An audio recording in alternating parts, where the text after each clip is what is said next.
팔복에 관해서 묵상하겠습니다. 지난번에 심령이 가난한 자의 복, 그리고 애통하는 자의 복에 관해서 이미 묵상했습니다. 오늘은 세 번째, 온유한 자의 복에 관해서 묵상하려고 합니다.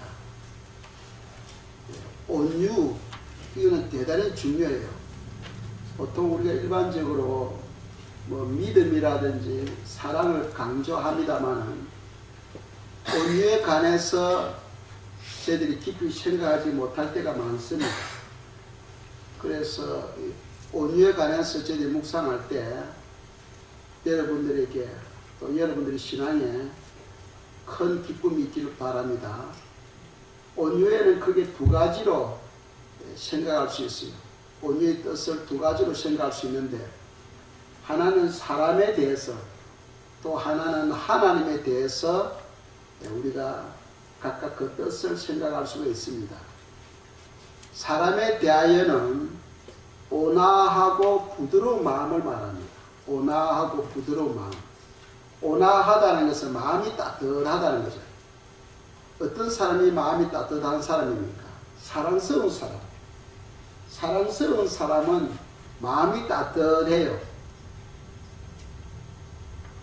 그리고 또 부드럽다, 마음이 부드럽다는 것은 너그러운 마음을 가집니다. 다른 사람들을 포용하는 마음, 그리고 사랑스럽고 포용하는 마음, 그런 것이 바로 사람에 대하여 온유하다 하고 이야기할 수 있습니다. 두 번째로는 하나님에 대하여 또 온유의 뜻을 가지고 있는데, 그것은 길들여지고 또 복종하는 마음을 말합니다. 그래서 우리가 길들여진 것, 예를 든다면 말을 우리가 많이 생각하죠. 말을 잘 훈련시키면 길들여진 말, 그것을 온유한 말이다 하고 이야기를 합니다. 그래서 잘 훈련된 길들여진 말은 명마가 되어서 그 평생에 사람들로부터 존경을 받으면서 대접을 받으면서 살게 돼요. 예를 들면 영국 왕실에서 마차를 끄는 말들은 잘 훈련된 말, 명마라고 이야기를 합니다. 그 말들을 잘 훈련시키는데 마지막 관문이 있어요. 말을 호되게 훈련시켜서 목이 마르게 합니다. 그리고는 마지막 코스로서 물을 마시도록 강으로 보냅니다. 등을 탁 치면서 물을 마시도록 보내는 거죠. 그래서 목이 말라 있는 말이 열심히 강을 향하여 달려갑니다. 물을 마시기 직전에 다시 돌아오도록 히스를 부르는 거죠. 그런데 거기서 두 가지 반응이 있습니다. 어떤 말들은 물을 마시고 돌아오는 말들이 있는가 하면은, 어떤 말들은 물을 마시려고 하다가 돌아오라는 신호를 듣고는 물을 마시지 않고 돌아오는 말들이 있습니다. 그래서 물을 마시고 돌아오는 말들은 그냥 시장에 싸구리로 팔려나갑니다. 그런데 물을 마시지 않고 돌아오는 말들은 명마가 돼서 그 일생에 대접을 받으면서 왕을 술에 태우고 다니죠. 그래서 많은 사람들로부터 존경을 받습니다. 그 말이 가는 곳에는 그 뒤에는 왕이 앉아있지 않습니까? 마차에.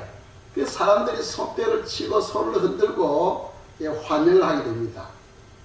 그리고 그런 말들에게는 항상 사람들이 붙어서 닦여주고 아주 또 맛있는 음식도 주고 그렇게 하죠. 그래서 평생에 대접을 받으면서 살아가게 됩니다. 이제 그런 말들을 길들여지고 복종하는 그런 말이라 하죠.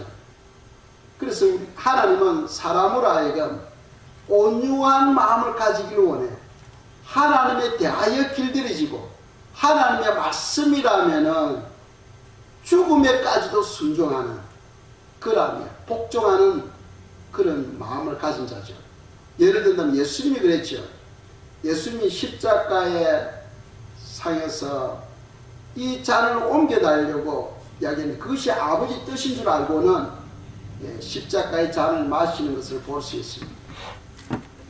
그 결과로 인해서 천국에서 모든 하늘과 땅의 모든 만물이 그분 앞에 무릎을 꿇게 하는 그런 엄청난 영광을 얻게 되는 것을 볼 수 있습니다.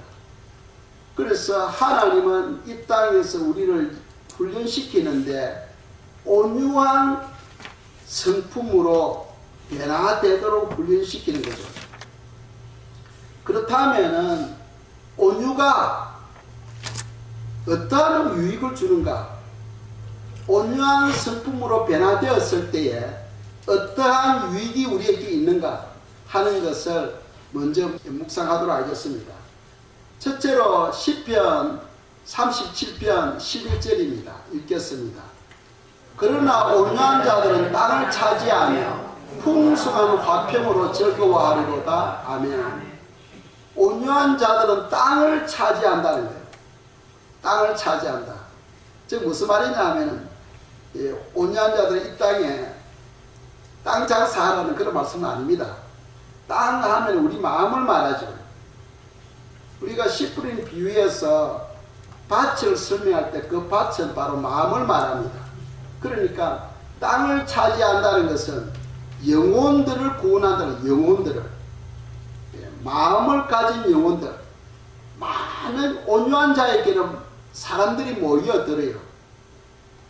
온유한 자들이 전도할 때에 전도 열매가 나타나게 됩니다. 그러니까 온유한 자들은 땅을 차지하며 했어요. 그리고 또 풍성한 화평으로 즐거워하게 된다는 겁니다. 하나님께서 온유한 자에게 무엇을 주시냐면 화평을 주십니다. 마음의 평안을 주시요. 마음의 힘을 주십니다. 온유한 자에게는 많은 영혼들을 주께로 인도하도록 역사하시고 또 그들의 마음에는 평안을 주신다는 거죠. 이 엄청난 복입니다. 이런 복을 가지시기를 주님 이름으로 축복합니다. 우리 예수님을 보시면은 예수님이 이 땅에 사실 때에는 무소유죠. 가진 것이 하나도 없습니다. 주님은 머리 두 곳이 없다 하고 말씀하셨어요. 무소유로 사셨지만은 그분의 성품을 소개할 때 나는 마음이 온유하다 하고 말씀하셨어요. 그래서 온유한 주님은 이 땅에서는 무소유, 가진 것이 하나도 없었지만 천국에서는 모든 것을 가지게 되는 그런 영광을 얻게 됩니다. 즉 무슨 말이냐 하면은 우리가 온유한 성품으로 변화되어지는 만큼 천국에서 영광이 달라진다는 거죠. 그래서 성도는 온유한 성품으로 변화되기를 우리 기도해야 됩니다. 우리가 지식은 우리가 노력해서 구하지만은 변화는 하나님의 몫이에요. 하나님이 우리 마음을 변화시켜 주셔야 됩니다. 그런데 가만히 있는데 변화되는 게 아니지요. 그래서 주님은 말씀하셨습니다. 진주를 돼지에게 던지지 말라는 거죠. 주지 말라는 건데 왜? 그 가치를 모르니까.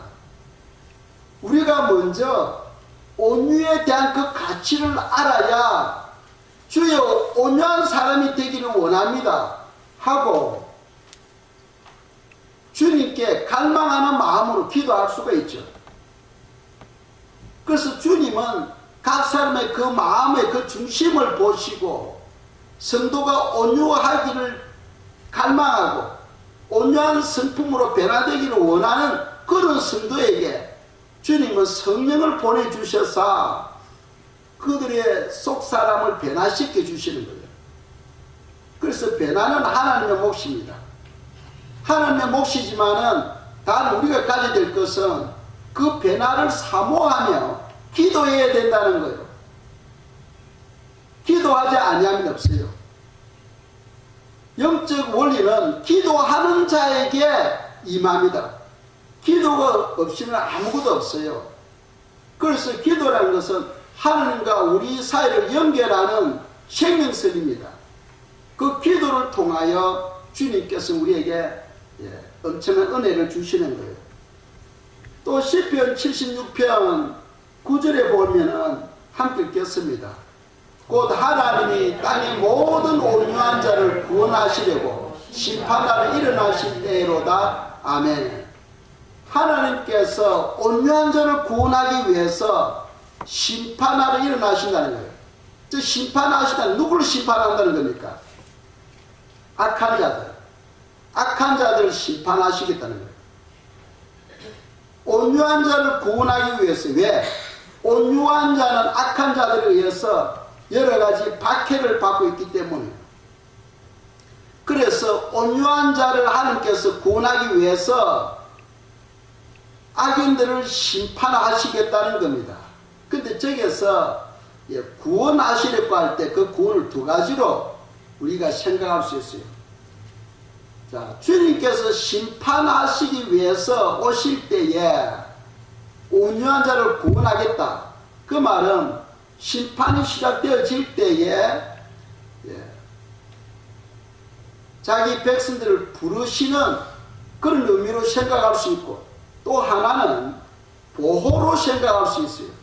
주님이 심판하러 이 땅에 임하실 때에 자기 백성들을 보호해 주겠다. 즉 온유한 자는 보호하시고 악인들에게는 하나님께서 심판하시겠다 하는 그런 의미로 우리가 두 가지로 생각할 수가 있겠습니다. 우리 주님의 성품을 다 아시죠?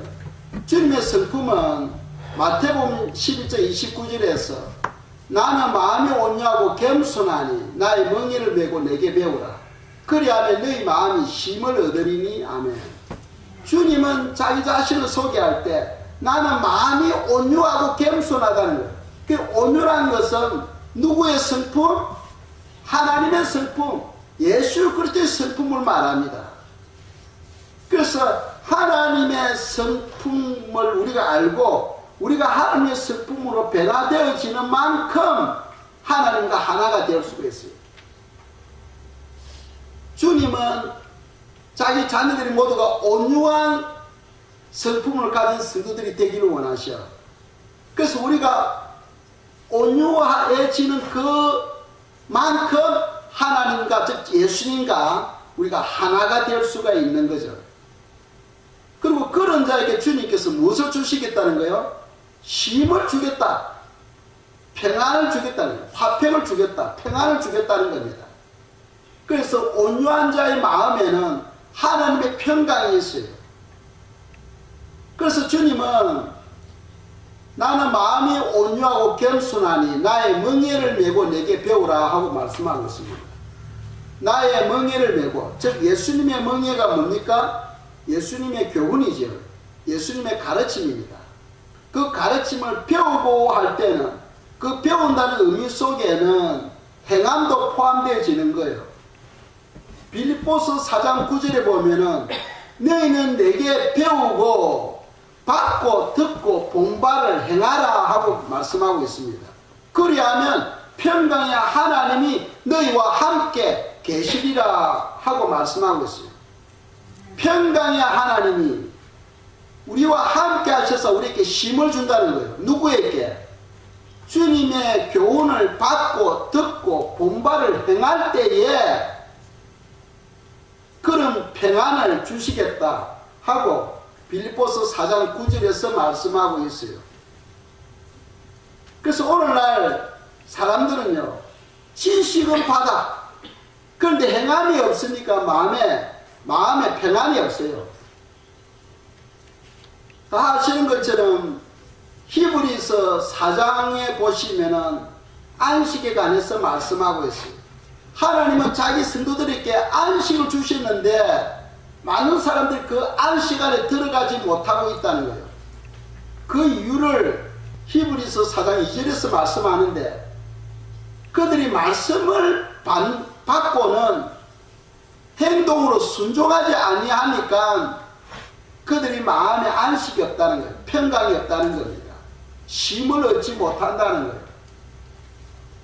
그래서 주님께서 내 멍에를 메고 배우라 할 때 그때 그 배우라는 말씀 속에는 행함도 포함되어진다 하는 사실을 기억하시기 바랍니다. 그래서 주님의 교훈을 받고 내가 순종할 때에 주님께서 우리 마음에 쉼을 주시겠다는 거예요. 평안을 주시겠다는 거예요. 그러니까 이 온유가 얼마나 중요한가를 알 수 있어요. 온유.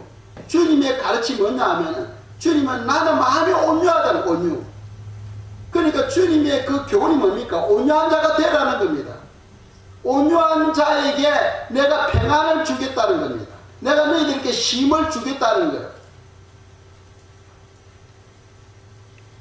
그래서 우리가 주님 안에서 늘 마음의 평강과 기쁨이 충만해야 되겠습니다. 또 온유는 성령의 열매죠. 갈라디아서 말씀 5장 22절 23절 말씀입니다. 함께 읽겠어요. 오직 성령의 열매는 사랑과 희락과 화평과 오래 참음과 자비와 양성과 충성과 온유와 절제니 이 같은 것을 금지할 법이 없느니라. 아멘. 이 성령의 열매죠. 성령은 바로 하나님이십니다. 하나님에 의해서 맺어지는 그 열매는 금지할 법이 없다는 거예요. 왜? 하나님이 바로 법이십니까?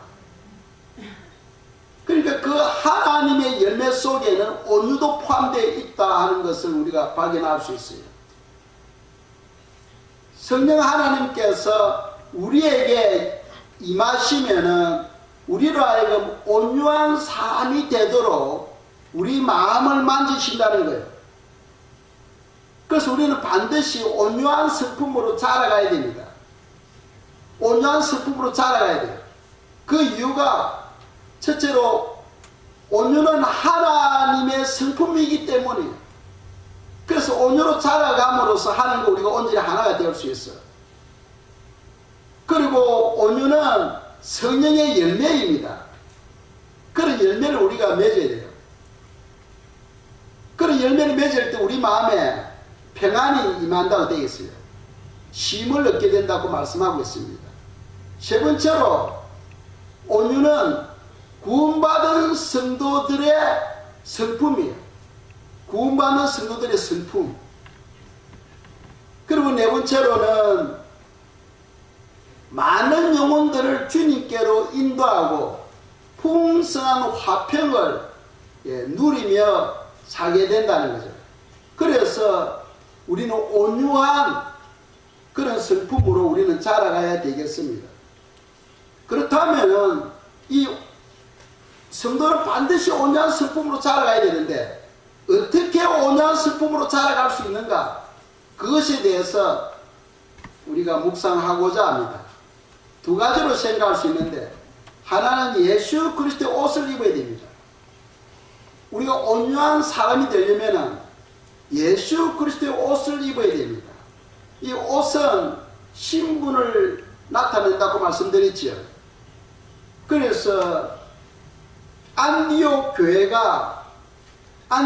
성도들이 예수 그리스도의 옷을 입음으로 말미암아 세상 사람들이 안디옥 교회 성도들을 바라볼 때 저들은 바로 그리스도를 닮은 사람이다. 그리스도를 닮은 사람이다 하고 이야기했어요. 즉 그리스도인이다 하고 불림을 받았습니다. 그들이 예수 그리스도의 옷, 예수 그리스도의 옷이 무엇이냐 하면 예수 그리스도의 성품을 말하죠. 그래서 골로새서 3장 12절에서 말씀하고 있습니다. 함께 읽겠어요.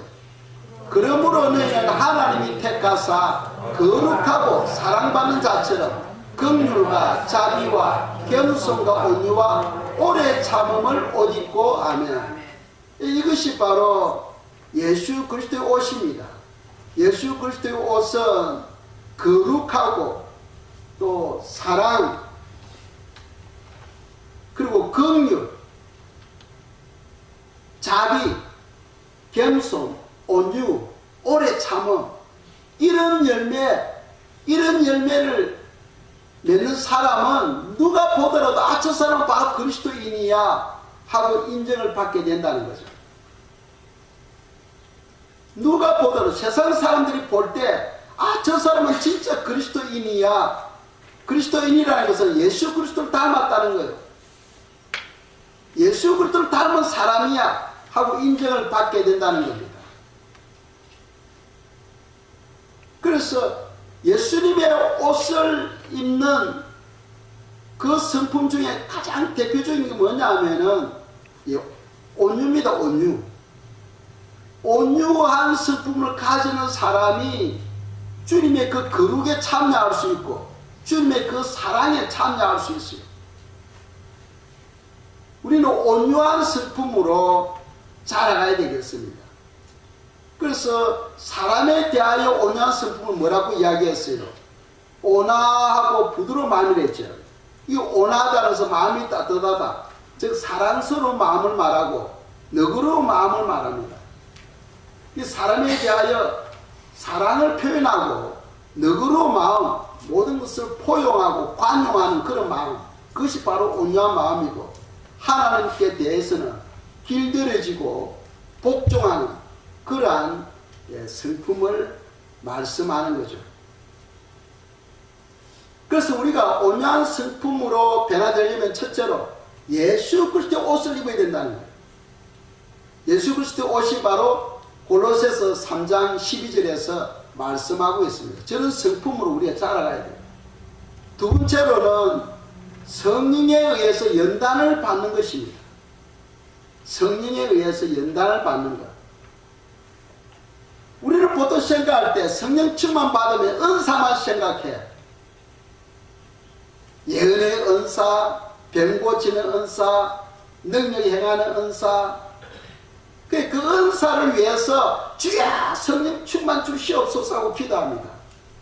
그런데 성령님께서 우리에게 임하셔서 하실 역할 중에 가장 중요한 역할이 무엇이냐 하면은 우리 속사람을 변화시키는 일이에요. 성령 하나님이 우리에게 임하셔서 우리 속사람이 하나님의 성품으로 변화시키는 일을 성령님께서 하게 하십니다.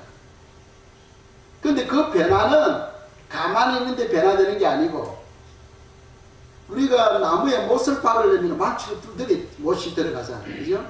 망치로 두드려 못이 들어갑니다. 그것처럼 우리 속 사람을 변화시키려면 어떤 고난이라는 망치가 필요해요. 모세가 40에 하나님께서 부르시기 전에 모세는 자기 지식으로, 자기 능력으로, 자기 권력으로 자기 백성을 애굽에서 구원시켜 보려고 하다가 사람만 죽이고 도망자가 되죠. 그래서 광야로 도망하게 됩니다. 모세가 광야에서 40년을 보내면서 하나님께서 모세를 훈련시키는데 고독 훈련을 시켜요. 고독 훈련을 통해서 모세를 온유한 성품으로 변화시킵니다. 그래서 모세가 80이 되었을 때에 민수기에서 말씀하죠. 진면에서 가장 온유한 자가 되었다는 것. 사람들 중에서 가장 온유한 성품의 사람으로 변화되었다고 성경은 말씀하고 있어요. 그런 사람을 하나님은 세우시고 이스라엘의 대지도자로 세우시고 애굽에서 이스라엘 백성들을 출애굽시키는 일을 하죠. 그러니까 오늘날에도 마찬가지입니다. 하나님은 사람을 찾는데 누구를 찾느냐? 온유한 사람을 찾으시오. 온유한 사람에게는 하나님께서 그분의 뜻을 위해서, 그분의 영광을 위해서 쓰십니다. 그래서 하나님으로부터 많이 쓰임을 받는다는 것은 그만큼 많은 열매를 맺게 된다는 거죠. 열매가 많으면 많을수록 부활 때 더 영광스러운 부활로 변화되지. 우리의 성품이 온유한 슬픔으로 적게 변화되어지면 적게 쓰임받아. 그 말은 열매가 적다는 거예요. 그래서 우리는 온유한 슬픔으로 변화되기 위해서 주님께 기도해야 됩니다. 의지가 있어야 되겠죠. 의지, 주님, 나도 온유한 슬픔으로 변화되기를 원합니다 하는 그런 가급함이 있는 자에게 주님께서 성령에 의해서 그 영혼의 슬픔을 변화시켜 주셔요. 그런 의지가 없을 때에는 하나님께서 만지지 않습니다.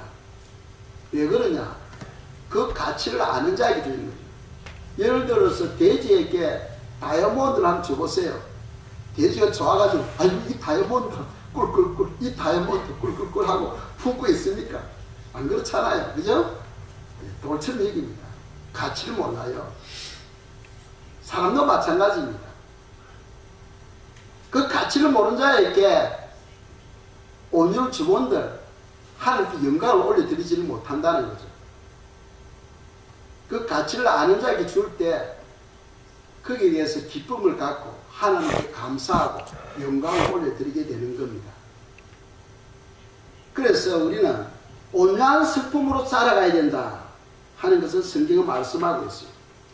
자, 온유한 슬픔으로 살아가려면 이제 우리 마음이 먼저 온유에 대해서 그런 변화를 사모하고 의지적으로 주님께 기도하는 그런 마음이 있어야 돼요. 그런 마음을 가질 때 주님께서는 우리 마음을 만지기 시작합니다. 그래서 성경은 잠언 25장 28절에서 뭐라고 말씀하냐면은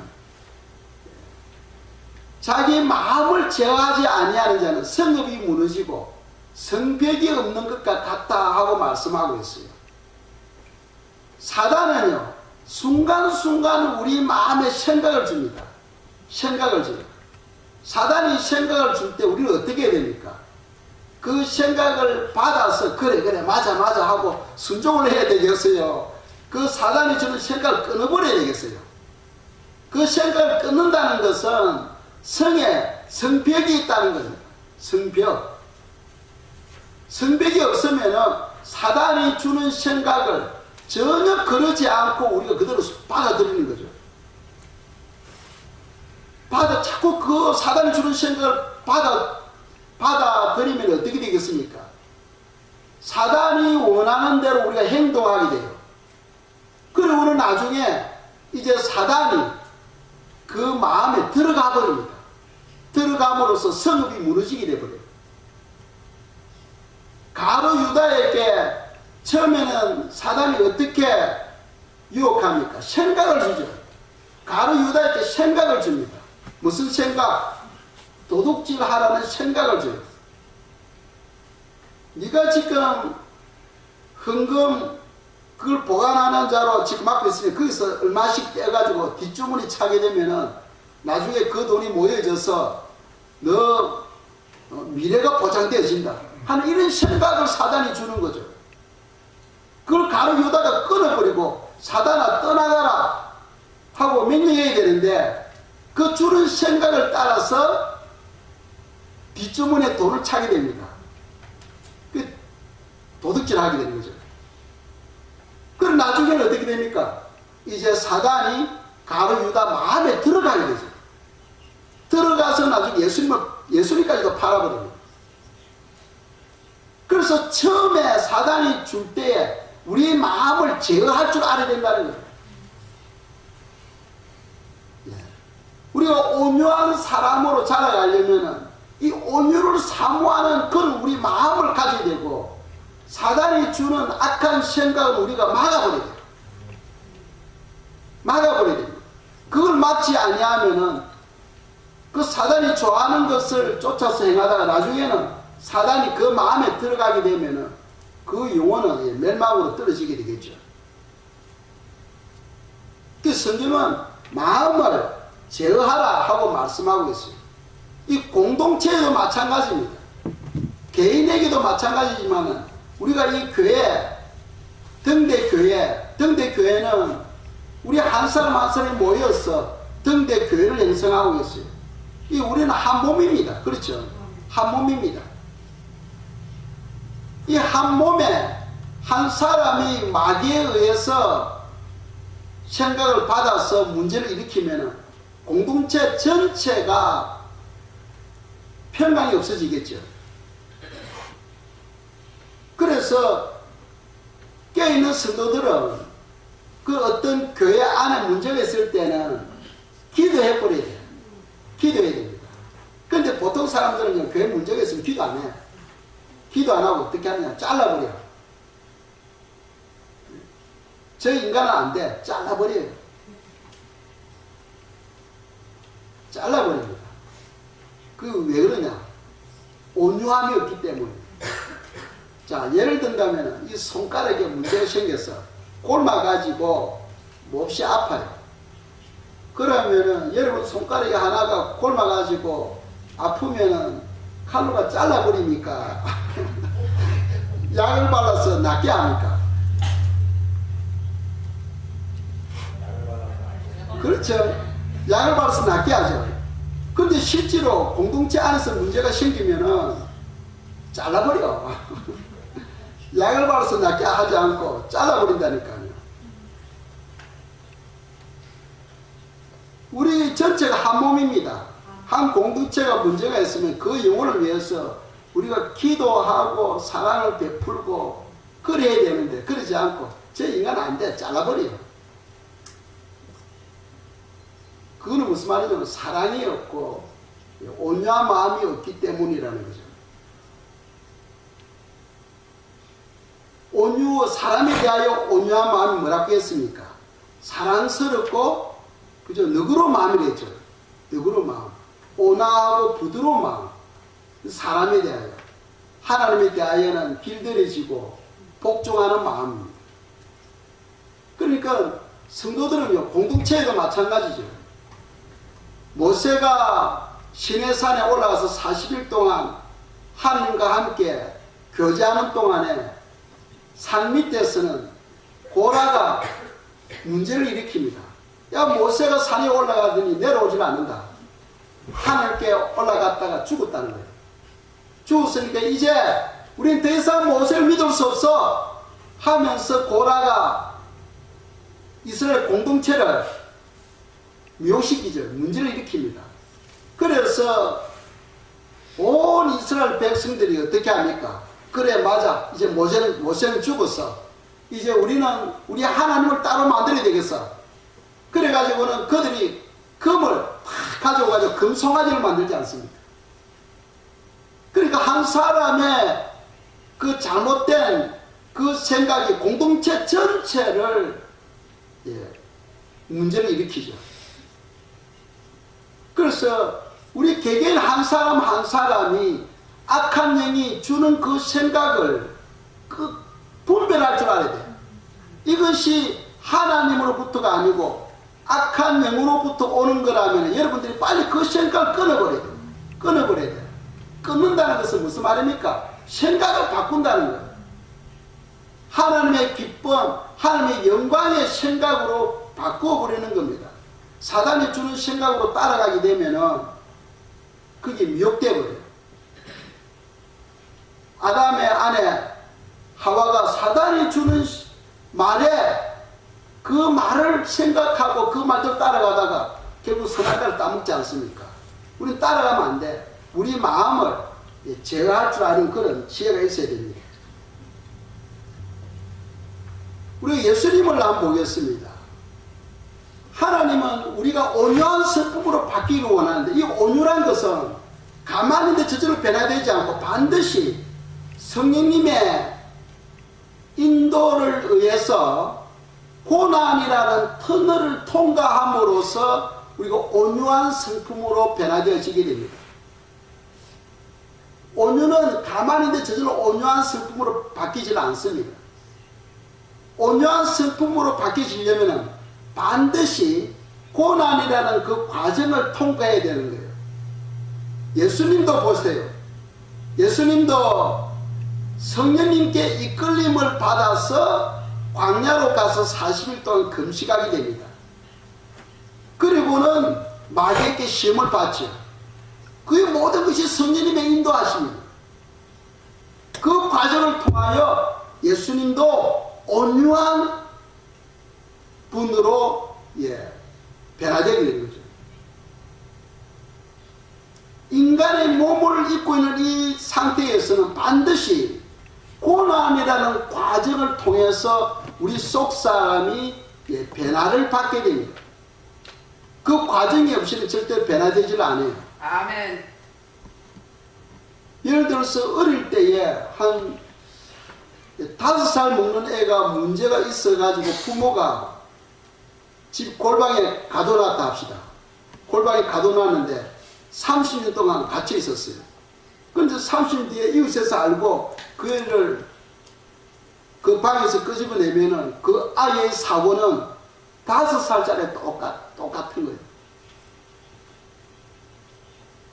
우리는 삶을 통하여 이리 부딪히고 저리 부딪힘으로써 우리의 인격이 변화되어지고 우리 온유한 성품으로 자라가는 거예요. 그런데 교회 문제가 생기면 사람들은 사람이 싫어서 교회도 안 오잖아요. 그건 결국 자기 손해예요. 하나님은 한 번씩 흔들어집니다. 교회 안에서 한 번씩 흔들어져요. 그 흔듦을 통해서 성도들은요, 기도하게 하시고 그 과정을 통하여 우리의 속 사람이 온유한 사람으로 변화되어지게 하는 거죠. 잠언 17장 3절입니다. 함께 읽겠어요. 도가니는 은을, 풀무는 금을 연단하거니와 여호와는 마음을 연단하시느니라. 아멘. 왜 은을 도가니에서 금을 풀무불에서 연단합니까? 불수물을 제거하기 위해서. 그죠? 불수물을 제거하기 위해서 연단하는 거죠. 그것처럼 우리 마음에도 불수물이 있죠. 교만이라든지 미움이라든지 이기심이라든지 질투라든지 이런 많은 돌들이 우리 마음에 있어요. 아멘. 이것은 고난이라는 터널을 통해서 그 돌들이 쪼개지고 깨지고 갈라지고 하는 거죠. 아멘. 그러니까 우리가 고난을 받을 때는 주님은 지금 내 마음을 만지고 계신다는 것을 생각하고 감사할 줄 알아야 돼요. 왜 나만 받는 고난이냐 하고 불평하지 마시고, 고난이 올 때는 주님께서 나를 온유한 사람으로 성품으로 변화시키기 위해서 지금 나를 만지고 계신다 하는 그런 생각을 가져야 된다는 거죠. 이해가시죠? 그래서 하나님은 자기 자녀들을 반드시 만지십니다. 만져서 어떤 고난이라는 터널을 통과하게 하시고 그것을 통하여 우리로 하여금 온유한 성품으로 자라게 하는 거죠. 그런데 단 그 고난 중에도 하나님은 그들 마음에 평안을 주셔요. 그 평안이 있기 때문에 그 고난을 잘 감당할 수가 있는 거예요. 아멘. 예레미야 9장 7절입니다. 함께 읽겠어요. 그러므로 만군의 여호와께서 이와 같이 말씀하시되, 보라, 내가 내 딸 백성을 어떻게 처치할고 그들을 녹이고 연단하리라. 아멘. 하나님의 자녀는 고난이 없는 하나님 자녀는 없어. 고난이 없이 신앙생활을 한다는 것은 그는 문제가 있는 사람입니다. 주님과의 관계에 문제가 있는 사람입니다.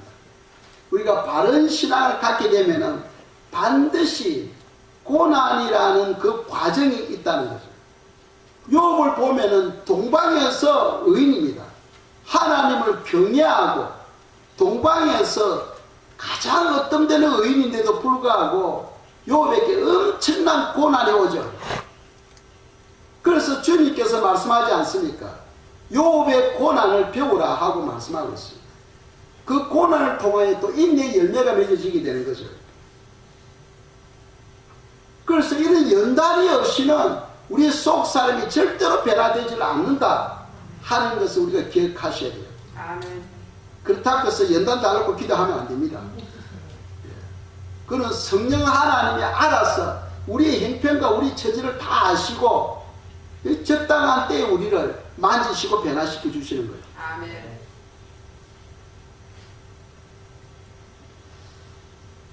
성경에 보시면은 아브라함을 연단하셨죠.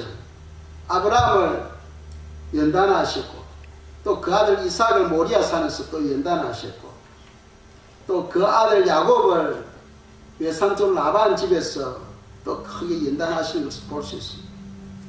또 예수님의 12제자들을 또 연단하십니다. 그것처럼 하나님의 자녀들은 반드시 연단이라는 과정이 온다 하는 것을 생각하고 그 과정을 통해서 우리 속 사람을 변화시킨다 하는 것을 기억하시기 바랍니다.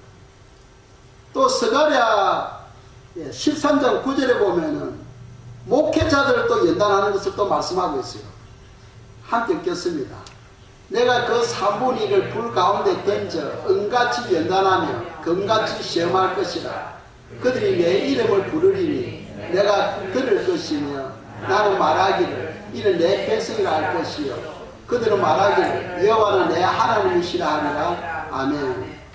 스가랴 13장의 저 말씀은 목회자들에게 하시는 말씀입니다. 목회자들에게 하나님께서 세동간을 내가지고 3분의 1을 버리겠다는 거예요. 오늘날 쉽게 목회자가 되죠. 너무 쉽게 목회자가 됩니다. 그래서 뭐 몇 개월 어디 갔다 오더니 갑자기 뭐 목사가 됐다 하는 사람도 있고 그래요. 그런데 하나님은 3분의 1을 버리겠다는 거예요. 그리고 그 남은 3분의 1을 은과 같이 연단시키겠다는 거예요. 은과 같이. 은을 어디서 연단합니까? 도가니 속에서, 그죠? 연단하죠. 불로 태우지 않습니까? 그래서 불순물은 타고 은은 타지를 않으니까 그대로 남는 거죠. 순수한 은이 되는 것처럼 하나님은 그 3분의 1을 연단시켜서 참 믿음의 사람으로 세우겠다는 거예요. 그러니까 우리 이 목회자도 그냥 뭐 남이 하라니까 하고 이런 게 아니에요. 반드시 주님의 콜링이 있어야 됩니다. 콜링이 있어야 돼요. 주님의 부르심이 있어야 됩니다. 우리가 사람들이 이렇게 해요. 하나님이 전지전능하시니까 어떤 고난도 없이 우리를 그냥 변화시키면 어떻겠냐. 얼마나 좋겠어 하고 생각합니다. 그런데 하나님은 그 방법을 안 쓰십니다. 반드시 고난이라는 과정을 통해서 우리를 변화시킨다는 것을 성경에 말씀하고 있습니다. 아멘. 예를 들어서 다니엘은 진짜 믿음의 사람이죠. 그런데 왕이 기도하지 말아야 했는데 기도함으로 말미암아 어디에 들어가게 됩니까? 사자굴 속에 들어가게 되죠. 사자굴 속에 들어감으로 말미암아 다니엘은 더욱더 하나님으로부터 인정받고 이 땅에서 더 높임을 받게 되는 거죠. 또 사드락 메삭 아베느고는 또 불 속에 들어가지 않습니까? 하나님은 불에 들어가기 전에 우리를 구원하지 않습니다. 불 속에 들어갈 때까지 하나님은 기다리셔. 그 불 속에서 구원하시는 거예요. 그러니까 하나님의 연단은 반드시 그 과정을 통과하게 하시지, 통과하기 전에 절대로 그 과정을 면하게 하시지는 아니하신다는 거예요. 많은 사람들은 면하게 해주기를 바라고 있는데 성경에 보면은 반드시 그 과정을 통과를 통해서 우리 속 사람이 변화되기를 원하신다 하는 것을 생각하시면 좋겠습니다. 마지막으로 한 구절 보겠습니다. 히브리서 5장 13절 14절입니다. 읽겠습니다. 이는 젖을 먹는 자마다 어린 나이니 의의 말씀을 경험하지 못한 자요 단단한 음식은 장사한 자의 것이니 그들이 지각을 사용함으로 연단을 받아 선악을 분별하는 자들이니라. 아멘. 이 지각이 무엇이냐 하면은 말씀을 순종함으로 얻는 깨달음입니다. 말씀을 순종함으로써 얻는 그런 깨달음을 지각이라고 합니다. 그래서 이 말씀을 순종할 때는 무엇이 따라옵니까? 박해도 고난도 따라오게 되어 있어요. 그런 과정을 통하여 우리가 깨달음을 얻게 됩니다. 이런 깨달음을 얻음으로써 우리가 선과 악을 분별할 수 있게 된다는 거예요. 이제 그런 사람을 성경은 장성한 자다. 장성한 자다. 믿음의 장성한 자. 믿음이 아주 작은 자를 어린아이라고 합니다. 어린아이. 어린아이는 무엇이 없다는 거예요. 말씀에 대한 체험이 없다는 거예요. 말씀에 대한 체험. 말씀을 순종함으로써 박해도 받고, 말씀을 순종함으로써 복도 받고 하는 이런 체험이 없다는 겁니다. 우리가 그런 수준에 머무르면 안 되겠죠. 우리의 믿음이 빨리 성장해야 돼요. 나무가 자라려면 무엇을 줘야 돼요? 거름을 줘야 되죠. 물과 거름을 줘야 나무가 잘 자랍니다. 사람도 자라려면 잘 먹어야 돼요. 한국에 예전에 전쟁이 있었어요. 6.25 전쟁으로 인해서 먹을 것이 없었어요. 그 당시에 자랐던 사람들은 키가 작아. 저처럼 키가 작아요. 근데 요즘 애들은 다 키가 크잖아. 왜? 잘 먹기 때문에. 우리 영혼의 양식이 있다고 성경은 말씀하고 있죠. 육체의 양식은 빵이지만은 영혼의 양식은 뭡니까? 하나님의 말씀이라는 거죠. 말씀. 그래서 우리가 하나님의 말씀을 가까이 함으로써 우리 영혼이 강건하게 되고 우리 영혼이 더욱더 믿음의 사람으로 바뀌게 되는 거죠. 이 믿음도 말씀을 통해서 오잖아요. 믿음은 들으면서 나며 들으면 그리스도의 말씀으로 말미암는다. 그러니까 하나님의 말씀을 통해서 우리의 믿음이 자라고 우리 영혼이 강건해짐으로써 장성한 자가 되는데 이 말씀을 가까이 하지 않으면 우리 영혼이 자라질 않아요.